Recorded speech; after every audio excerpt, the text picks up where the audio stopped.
Hi, I'm Mash Ponigala, brand strategist at spellbrand.com. In this ongoing series of videos on brand archetypes, today we talk about a very interesting one, the magician. The magician brand archetype. Now the magician, the revolutionary, the magician is an innovator, creating remarkable things seemingly from thin air. They're masters of transformation, frequently reinventing themselves. They're capable of turning a negative into a positive, but they can also do the reverse. I mean, that's what the name is, the magician, right? Of course, the biggest example, or an example that really brings that message home, is Dyson, right? The brand Dyson. Hoovers and a whole bunch of other gadgets and other home appliances that are really magical. And the brand itself is magical. The founder is magical. It's a great example. But there's also others in the same category that, while you might think, okay, would only having an innovative product, would that make a brand the magician brand archetype? Not necessarily. Predominantly, yes. If you have a product or service that is completely magical in the sense that it's innovative, it's creative, it's out of this world, and it creates this kind of a legacy, so to speak, pushing the envelope, yes, that could be predominantly the magician brand archetype. But also, you could be doing something, your brand could have a product or service that in its own right is magical. And that's why when I show you the examples, when we get to the examples, Dyson, of course, I already mentioned, but I spent time and effort to pick ones that are out of the way, out of the ordinary, out of the kind of stereotypical magician brands. And that's because when you're looking at brand archetypes, I don't want you to simply look at the famous brand archetypes based brands, right? Because at the end of the day, replicating their kind of magic or thinking of their magic and then looking at your own brand might be counterproductive. So I want to go after brands that maybe confuse you in terms of whether, okay, how could this be a magician brand archetype or any other archetype? All right, so let's look at more details of what a magician brand archetype is. Now, the core of the magician brand is transformation.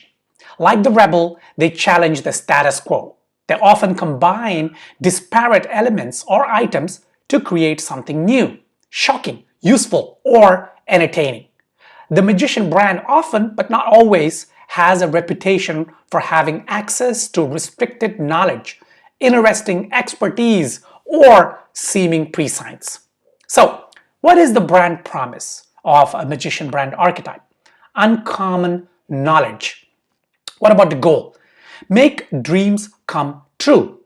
And the strategy? Develop a compelling vision. Right, so when you say make dreams come true, would Disney be a magician brand? Oh yeah, absolutely, absolutely. Because it's not just about innovation, but they're creating true magic. They're transforming people's kind of thought process, perspective, and so on. What about the personality to project?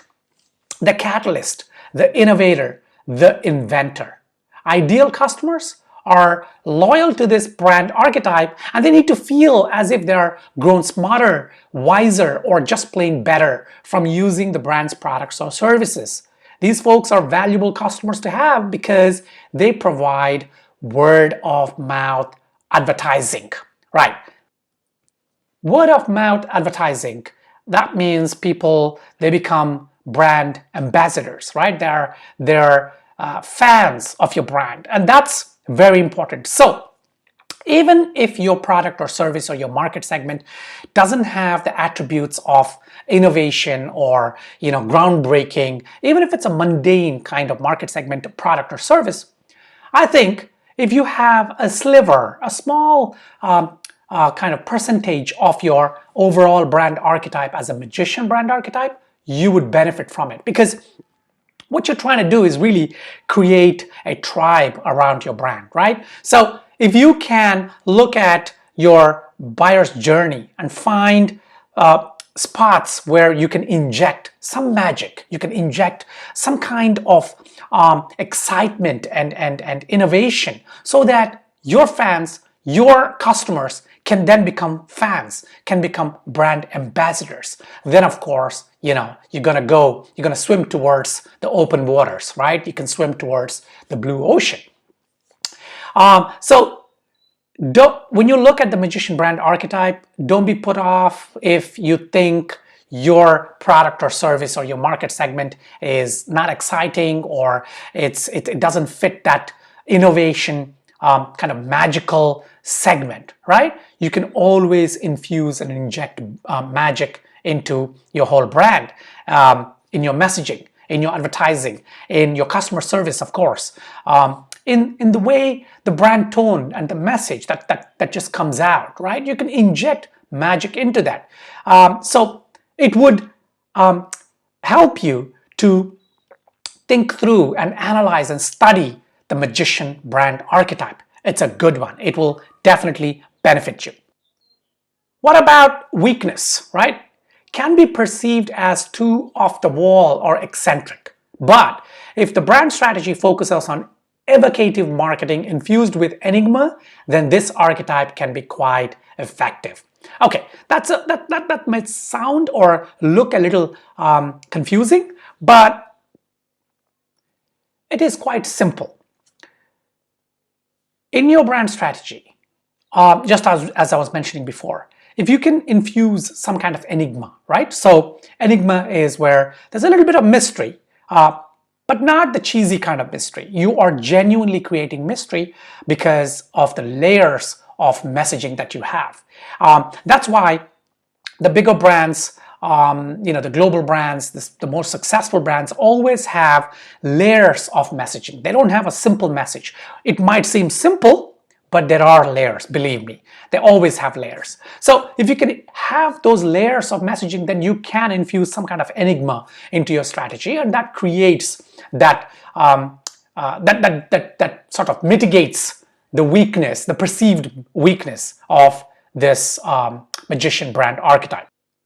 All right, so let's look at the color palette. Orange is the suggested color palette. Of course, these are different shades of orange. You've got orange and then brown, chocolate brown, and so on and so forth. And then in terms of imagery, you can see here, there's a bit of fun, there's a bit of magic. Orange, of course, infused inside it, innovation, and all that. In terms of the examples, as I mentioned, I chose Mary Kay, even though on the surface there's not much to Mary Kay. They sell cosmetics and skincare products, but under the hood, they provide a potentially lucrative business opportunity, right? So their slogan, enriching women's lives, speaks to this. Of course, the products themselves offer transformation, younger looking skin, blemishes that vanish, and so on and so forth. Then we have Snickers. Snickers' recent ad with their "You're not you when you're hungry" tagline, right, elevates the brand from a mere confection to a cultural phenomenon, right? So they're talking about hangry and you got this diva and all that. The ad suggests that the candy bars have some eerie transformational power. Of course, the transformational power here is the sugar, but the messaging is clear. The implication is clear too. You'll be a better you with some Snickers in you. All right. Then, of course, you have the classic magician brand archetype, Dyson. They took something rather boring, the vacuum cleaner, and turned it on its ear. In doing so, it became a household name. A vacuum cleaner that improves upon the tried and true standard design is indeed a magic trick. Now, I want you to watch videos, adverts of these different magician brand archetype. You can check those advertisements on this article page that I wrote. I don't include adverts on YouTube videos because YouTube is, yeah, they're quite, they're gonna, put a block or something. But watch adverts. Adverts are the best way to learn about how you can create your own compelling brand message. It's not about copying them, but it's about looking at analyzing how they're translating their brand message into a visual format and how they're using emotional hooks and how they're getting into your mind. So I love brand adverts, and they're great learning tools. All right, so the magician brand archetype. Are you one? I mean, think about it. If you're having an innovative product, or if you're having a groundbreaking kind of service, then yes, you got to embrace the magician brand archetype. But even if you are in a mundane market segment, if you have a boring product that you think it's boring, like Dyson, for example, it is a boring product. Hoovers, vacuuming, but then Dyson came along, they turned it around. They made it exciting, they made it interesting. Of course, it's innovation, but their advertising also, the way the brand is, it is unlike any other brand in terms of their brand message, in terms of the founder, and so on. Of course, a few other brands did that. Virgin did that, and a few others. But yeah, think about it. And if you have any questions about this in relation to your own brand, leave comments below and I will try and answer them. Or if you are building your brand archetype and if you want me to consult with you, jump on a video call with me, right? I will leave a link below in this video. Click on that. You can schedule a video call with me. I will analyze your kind of brand message, brand story, and then I can advise you on which brand archetype or which combination is best and how to sort of project those archetypes, right? So that link is going to be in the video, in the description below. Just click on that and try and book schedule a video call with me. All right, till my next archetype video, take care. Bye.